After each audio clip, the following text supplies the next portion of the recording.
而家係必絕數碼雙周攝影叢書系列450D 使用手冊裏邊嘅450D 電腦遙控拍攝功能示範。咁而家今次我哋首先咧就要將一部450D 用 USB cable 連繫咗落去一部 notebook 度啦，或者喺電腦度啦，跟住就開啟個450D 嘅power 電源啦。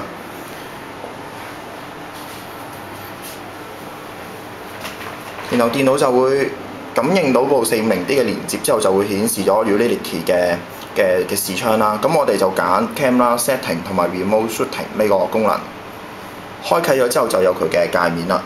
咁喺呢個界面裏邊咧，咁450D 特別啲嘅就有 Live View 即時顯示嘅功能嘅。咁我哋只要click 一 click 佢個 Live View 嘅功能嗰個按鍵啦，咁就會即刻顯示到而家鏡頭前面嘅動作嘅實景㗎啦。咁點睇得出佢係實景咧？我而家用隻手喺個畫面嗰度搖晃，係啦。咁呢個 Live View 嘅 Remote Capture 有咩特別功能咧？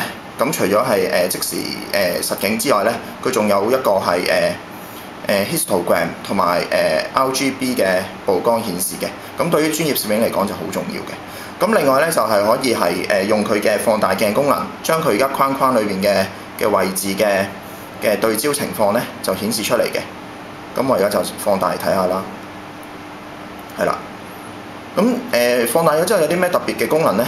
我哋就係可以咧用到佢哋嘅AF 喺電腦上邊咧，直接去控制佢個對焦啦。例如我而家即刻就將個AF 嗰個對焦點設喺無限遠啦，咁成個畫面會蒙晒嘅。跟住咧，我就可以再慢慢微調佢嘅對焦情況啦。係啦，而家見到就慢慢清啦，清咗，係啦。跟住我哋都可以咧控制佢個景深嘅。咁我而家將個位置移過少少先。嗱，而家嗰個景深就切咗係個對焦點切咗比較後少少嘅景物，最後一隻比較後排啲嘅熊仔度嘅。咁我而家去一個比較outflow 啲啊，個 focus 比較有少少蒙化效果嘅位置啦。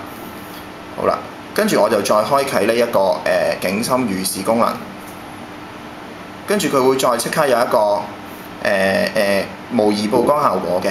咁而家即刻發覺咧，佢個熊仔嗰個比較前排熊仔，本來由景深涵蓋唔到嘅最大光圈景深涵蓋唔到，變成11光圈之後就涵蓋到啦。咁我哋而家亦都可以即時咧將個光圈咧即刻可以調校嘅。例如我 set 到最細嘅32，跟住再用佢嘅快門去遷就翻。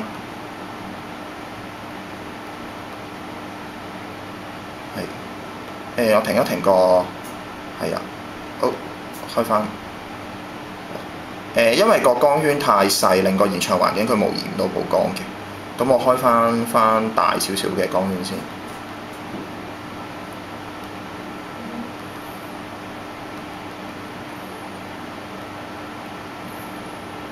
而喺呢個遙控拍攝 Remote Shooting 裏邊咧，除咗可以個自動對焦可以控制到之外咧，我哋仲可以控制埋佢嘅大部分功能嘅。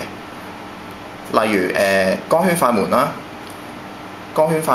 佢嘅拍攝檔案格式啦 ，White Balance 啦白平衡啦 ，ISO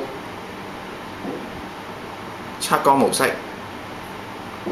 佢嘅 Picture Style 相片風格模式，同埋大部分喺相機裏邊可以設定到嘅格式，唯獨有啲咩係設定唔到咧？例如拍攝模式 PASMO， 佢係唔可以喺電腦度做設定嘅，一定要喺機身嗰度設定。咁呢度顯示嘅1366張咧，其實就係個電腦硬碟裏邊嘅儲存容量啦。咁就同個機身卡嘅容量無關嘅。咁我哋仲可以揀唔同嘅設定地方啦。咁當我哋拍攝咗一張相之後，佢就會快速去 save 嘅。咁而家係用最大嘅像素嘅 RAW 加 J 格式，大家睇到可以係1秒鐘都唔使到就抄晒㗎啦。咁佢會即刻開啟到佢嘅專用軟件編輯軟件啦 ，DPP Digital Photo Professional 軟件嘅，係啦。咁我哋可以即場可以喺度再放大或者去編輯佢嘅 RAW 或者 JPEG 格式嘅，係示範到此為止。